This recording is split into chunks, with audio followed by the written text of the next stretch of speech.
Amigos y todos, bienvenidos a Cara a Cara. La noticia más reciente en nuestro país, la suspensión de los carnavales en todo el territorio nacional. Lo que alega o justifica el gobierno es específicamente que se quiere contar con el mejor escenario para el inicio del año escolar el próximo 7 de marzo. Aunado a esto, un proceso de vacunación, uno de los principales retos que tiene en este momento nuestro país, no solamente la de adultos, sino también la de menores entre 5 a 11 años. En este escenario está avanzando este año 2022 aquí en Panamá. Pero mire, en otras latitudes ya hay un subtipo de variante Omicron que comienza a tomar fuerza. ¿Cuáles son los escenarios o retos que tiene Panamá en torno a todos estos temas? Bueno, hoy vamos a hablar de este tema importante con el infectólogo y exdirector del Instituto Conmemorativo Gorgas, Néstor Sosa. Él es nuestro invitado de hoy aquí en Cara a Cara.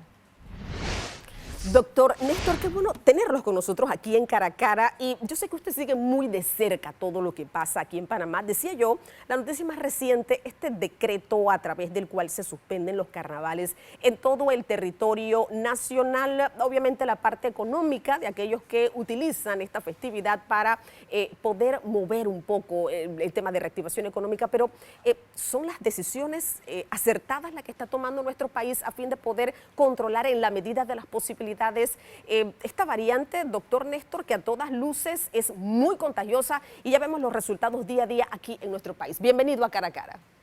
Y cómo no, Dorcas, muchas gracias por la entrevista, un placer estar en tu programa.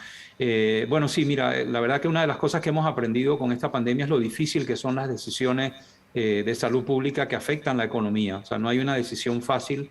Evidentemente, cada vez que uno cancela una actividad o prohíbe cierto tipo de actividad, afecta económicamente a algún sector o a la población en general.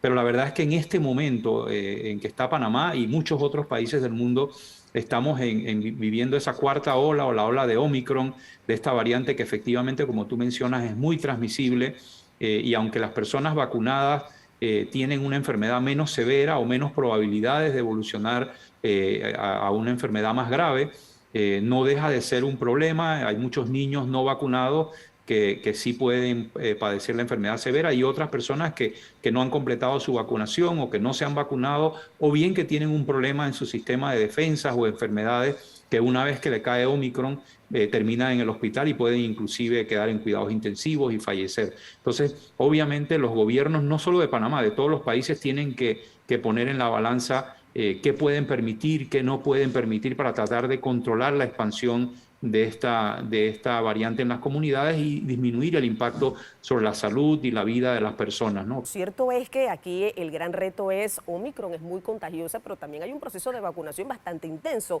en nuestro país. Tal vez el tema de la vacunación a menores de 5 a 11 años está un poco lenta en nuestro país, y a veces nos hacemos esta pregunta: si los padres se han puesto las 2 dosis, incluso la dosis de refuerzo, ¿existe todavía, no sé si llamarle temor, algún tipo de prejuicio en llevar a sus hijos a vacunar? ¿Por qué usted cree que está pasando esto en nuestro país? Y no sé la referencia que tenga a nivel de otros países también, doctor.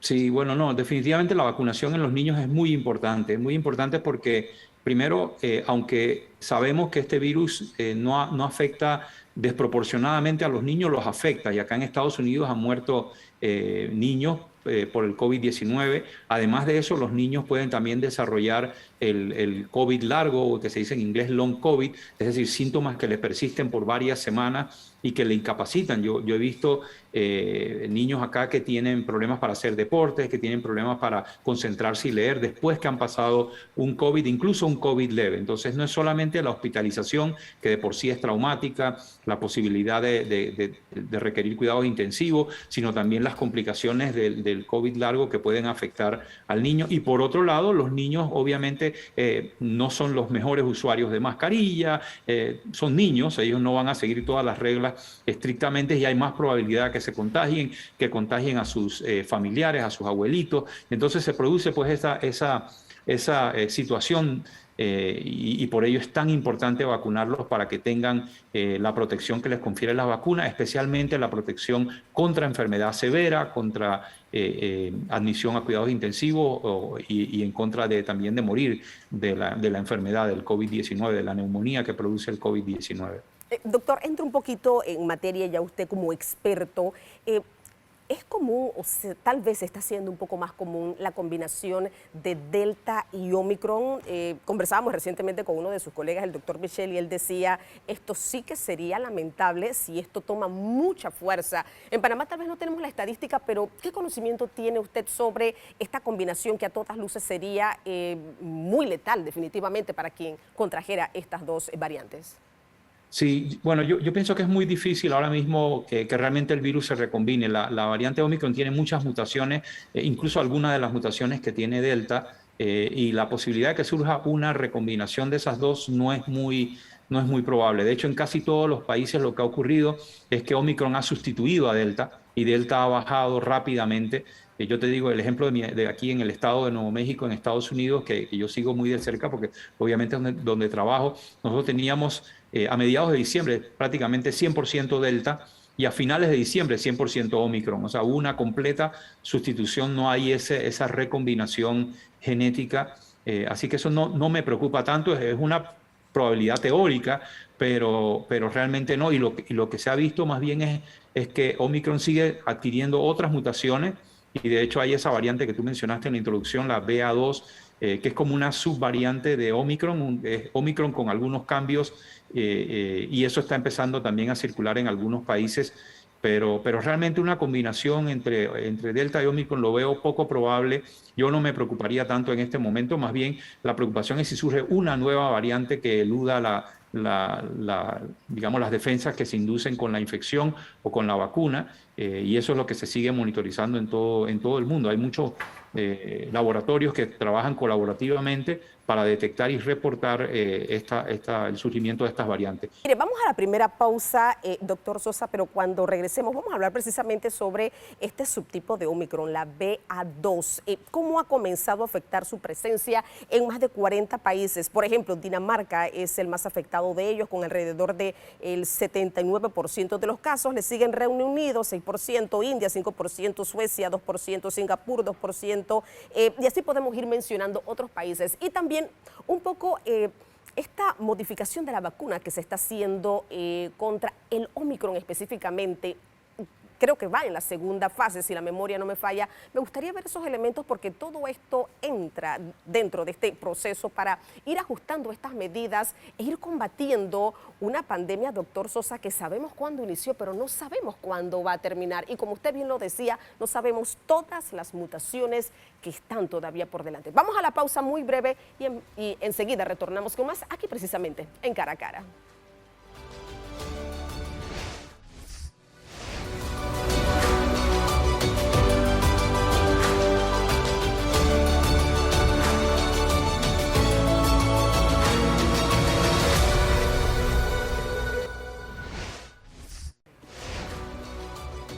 Amigos, ya estamos de vuelta. Esto es Cara a Cara, hablando con el infectólogo Néstor Sosa. Doctor, la pregunta en cuestión, ¿qué tanto sabemos sobre este nuevo subtipo de Omicron, la BA2? Sí, no sabemos mucho realmente, la información está apenas empezando a salir en los medios de comunicación, en las redes sociales, en las publicaciones científicas o prepublicaciones científicas, pero esto es algo, digamos, esperado y normal. Es decir, cuando una variante surge, como el caso de Omicron, y empieza a circular de una manera muy amplia, como está circulando Omicron en muchos países, es lógico que van a haber mutaciones, a las mutaciones que ya tienen van a haber cambios adicionales y van a haber, digamos, una deriva antigénica que se llama científicamente, básicamente cambios en la variante Omicron, y lo importante es saber si estos cambios van a producir un impacto clínico o epidemiológico, porque esto ocurre todo el tiempo. Toda la Delta tenía varias subvariantes, Alfa tenía múltiples subvariantes, y eso es algo que es parte de la evolución del virus cuando va circulando en las poblaciones humanas. Lo verdaderamente significativo es saber si en alguna forma los cambios esos de la BA2 o de la siguiente que venga, si realmente van a cambiar el comportamiento. Si, por ejemplo, las personas que le dio Omicron y ahora le da BA2, si van a estar protegidos contra BA2 y si va a haber un nuevo pico con el BA2 o no. Eso yo creo que todavía es muy temprano para saber. Lo que sí se está viendo es que en algunos países donde predominaba la primera variante de Omicron, BA1, ha empezado a predominar ahora BA2. Pero yo creo que hay que esperar un poco más, seguir vigilando activamente la introducción de esta nueva subvariante, porque ya ni siquiera es una variante, sino una subvariante de Omicron, y notar el comportamiento. Es posible, digamos, siendo optimista, que no pase nada, que sencillamente todas las variantes de Omicron suban, hagan su pico en los diferentes países y luego caigan a niveles bajos, especialmente cuando entre la primavera y el verano en el hemisferio norte. Ese es como, digamos, el escenario optimista. Lo otro que puede ocurrir es que sí, que alguna de estas variantes sea lo suficientemente diferente como para entonces producir otra ola, una quinta ola más adelante. Yo espero que no, pero eso es lo que tenemos que estar vigilando. Con respecto a la segunda pregunta que hiciste antes del descanso, el desarrollo de una vacuna con una de las variantes es algo que se está considerando fuertemente. Tanto Moderna como Pfizer, como otras compañías, están preparando vacunas ya no con el virus original de Wuhan, el llamado Wuhan 1, sino incorporando realmente todas las mutaciones que tiene el genoma de esta nueva variante Omicron y planeando pues la realización de estudios clínicos para ver la eficacia y seguridad de esta nueva modificación o ¿En de qué fase se encuentra, doctor? variante. ¿En qué fase se encuentra? Sí, está muy temprano. De hecho, esta semana anunciaron que iban a empezar a reclutar pacientes, iban a poner personas que no se habían vacunado sus 3 dosis, a otros que se han puesto 2 dosis, ponerle una tercera con Omicron, y a otros que se han puesto 3 dosis, ponerle una cuarta con Omicron y medir los anticuerpos, medir la protección, medir la inmunidad celular, que es otro componente del sistema de defensa, o sea, evaluar qué efecto tiene. Porque sí, porque el virus obviamente ha ido cambiando. El cambio más significativo ha sido con Omicron. Omicron tiene 36 mutaciones en la proteína Spike, que es la proteína de la vacuna, la proteína que induce la vacuna es la Spike, y en esa solamente tiene 32 mutaciones y hay muchas otras en otras partes del virus. Así que es lógico, digamos, planear, el modificar un poco la estructura de la vacuna. Nosotros hacemos esto todos los años, la gente no lo sabe, pero todos los años modificamos los componentes de la vacuna de influenza, porque la influenza, que es otro virus respiratorio, va mutando, va cambiando cuando circula de año en año, y entonces la OMS en realidad se reúnen los expertos y dicen, bueno, este año que viene vamos a preparar la vacuna con estos componentes, cambian un poco los componentes porque precisamente hay ese cambio progresivo en las características del virus de un año en año. El virus del SARS ha cambiado rapidísimo, realmente en un periodo de 2 años hemos visto todas estas variantes, que si alfa, que si beta, que si gamma, lambda, etcétera. Tiene una tasa de mutación muy alta, mucho más alta de lo que se había pronosticado, quizás por el número de personas, de millones de personas que se infectan en el mundo y la circulación del virus. Pero justifica, yo creo, por lo menos la evaluación de una vacuna modificada para que sea más, digamos, cercana al virus que está circulando. Hay una realidad que tal vez no lo vemos en el día a día, y es que mientras hay países que llevan una tercera y cuarta dosis, hay países, doctor Néstor, que no llevan una sola dosis. Y yo creo que las autoridades de salud a nivel mundial han hecho un llamado enérgico en torno a este tema. Creo que ahí es donde hay uno de los principales retos y desafíos. Mire, voy a otra pausa comercial. Me gustaría hablar con usted también de este tema. Muchos países ya quieren calificar el coronavirus como una enfermedad endémica, pero esto tiene algunas características puntuales. Me gustaría conocer su opinión sobre esto. Y también el tema de las pruebas caseras, doctor Néstor. Aquí en Panamá, por ejemplo, ya el gobierno habla de pues la adquisición o la importación de pruebas caseras, pero hay todo un dilema sobre este aspecto. Vamos a hablar sobre estos temas cuando regresemos de la siguiente pausa comercial. Esto es Cara a Cara.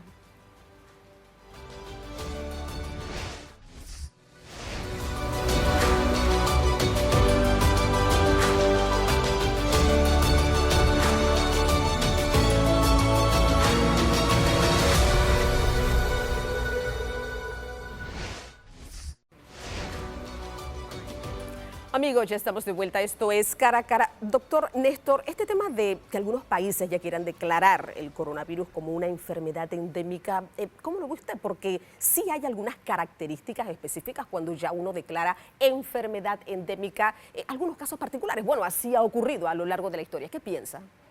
Sí, bueno, primero hay que aclarar un poco lo que es endémico. Endémico no significa que no sea severa. ¿no? O sea, la severidad o lo grave de la enfermedad no se correlaciona con que sea endémico. Realmente la endemicidad te habla de que hay, digamos, un número de casos esperados, que no hay brotes de grandes cantidades de casos y que se mantiene pues esa incidencia relativamente baja. Obviamente lo ideal sería que además de tener una baja incidencia, también tenga una baja severidad, es decir, que los casos que ocurran no sean graves. Y eso, bueno, lo que quisiéramos que ocurriera, porque todavía no tenemos claro que ha ocurrido, es que el virus se vuelva mucho menos agresivo, menos patogénico, que es la palabra que usamos en medicina, y produzca una enfermedad más leve, quizás una enfermedad similar a un resfriado común o a una influenza leve. Eso sería, digamos, la situación ideal.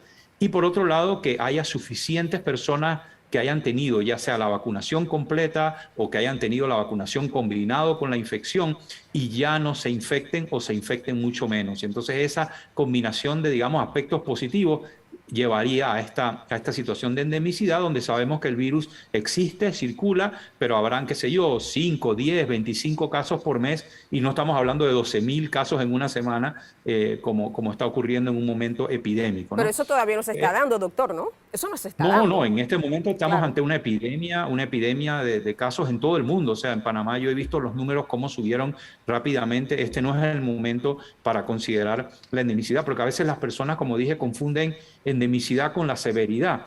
Hay, por ejemplo, enfermedades endémicas. Voy a usar un ejemplo. Hay una meningitis que se llama meningitis meningocócica, que es endémica, pero es endémica porque hay solamente poquitos casos al año, no cambia, pero es una enfermedad que mata al 70% de las personas. Pero como son pocos casos, pues uno habla de que es endémica, no Claro, epidémica. sí, doctor, me Entonces, gustaría porque hay una frase que dice, no sí. hay cama para tanta gente. Yo no sé si cambiar eso y decir, no hay vacunas para tanta gente. Se supone que la vacuna es lo que de una u otra manera podría solucionar lo que está pasando en el mundo, pero si esto es así y no existe la capacidad a nivel mundial, entonces tenemos una esperanza tal vez falsa, no sé si estoy utilizando el término adecuado, de que una pandemia se termine si no podemos vacunar a toda la población mundial. Doctor, ¿qué piensa usted a nivel científico? ¿Cómo lo ve? Sí, no, bueno, primero yo creo que sí, que el esfuerzo se está haciendo para proveer de vacunas a muchos países y se han puesto más de prácticamente toda la población del mundo ha recibido por lo menos una dosis, en teoría. Lo que pasa es que hay países que han puesto 4 y entonces cuando uno calcula pues no es así. Pero yo creo que sí, que es cuestión de tiempo, pero poco a poco los países van a ir implementando la vacunación, quizás tome 2 o 3 años más por un lado. Por otro lado, también está la inmunidad que te da la infección. Las personas que le da COVID desarrollan por un tiempo defensas. Entonces, esa combinación de vacunación masiva, quizás no al 100% de la población, pero a un gran porcentaje de la población, combinado con la inmunidad que te da la infección con el virus, que obviamente es peligrosa porque puedes fallecer, puedes tener complicaciones, pero al fin de cuentas, si te recuperas, vas a tener inmunidad por un tiempo. Esa combinación de factores en un momento va a hacer que los brotes epidémicos no ocurran, o si ocurren, no van a causar tantas hospitalizaciones. Entonces, y de hecho, esa es la hipótesis más aceptada por los científicos, que realmente este virus no es que va a desaparecer completamente, pero se va a convertir por la inmunidad de las personas, porque las personas tienen ya más defensa, en una enfermedad de menos trascendencia. No es que no va a haber casos, sino que va a tener menos trascendencia, y como hay varios coronavirus que ya han circulado anteriormente y que actualmente son causas de resfriado común. Probablemente cuando surgieron causaron casos severos, causaron brotes epidémicos, pero una vez que la población desarrolla una inmunidad, aunque sea parcial, se logra ese estado de endemicidad digamos, de no tanta preocupación por el virus. Eso yo creo que va a ocurrir, probablemente va a tomar algunos meses. Yo siempre, cada vez que hay una ola, digo, ojalá esta sea la última y después venga la endemicidad, pero obviamente el virus presenta otra variante y nos ha sorprendido en ese sentido. Claro. Pero yo creo que sí, que esa es la esperanza, que se logre la vacunación. Hay una gran inequidad todavía en el mundo. O sea, hay países, como tú mencionabas, que han puesto 3 y 4 vacunas, incluyendo Estados Unidos, Israel y muchos otros países ricos de Europa, y hay países en África donde menos del 10% de la población se ha puesto la primera dosis. Entonces hay que trabajar, la Organización Mundial de la Salud está trabajando sobre eso, hay que tratar de producir localmente las vacunas. Ojalá Panamá pudiera convertirse en un país que produzca vacunas para su población, lógicamente, y también para suplir a otros países menos favorecidos o económicamente desfavorecidos de Centroamérica, y teniendo la capacidad. Así que eso yo creo que se va a lograr, pero es una batalla mucho más difícil y más larga de lo que habíamos anticipado, ¿no? Claro. Doctor, quisiera aprovechar ya en los minutos finales por este tema de pruebas caseras, pruebas autoaplicables. Se ha dicho, bueno, pudiesen las autoridades perder el tema de trazabilidad, de cifras más reales o más cercanas a el tema de contagios. ¿Cómo lo ve usted? Muchos han dicho, bueno, es que queda como responsabilidad del ciudadano poder presentar si es positivo ante las autoridades. Hay todo un escenario alrededor de, pero ¿son eficientes? ¿Qué piensa usted, doctor? ¿Se han utilizado en otros países? ¿Han dado resultados también las pruebas autoaplicables?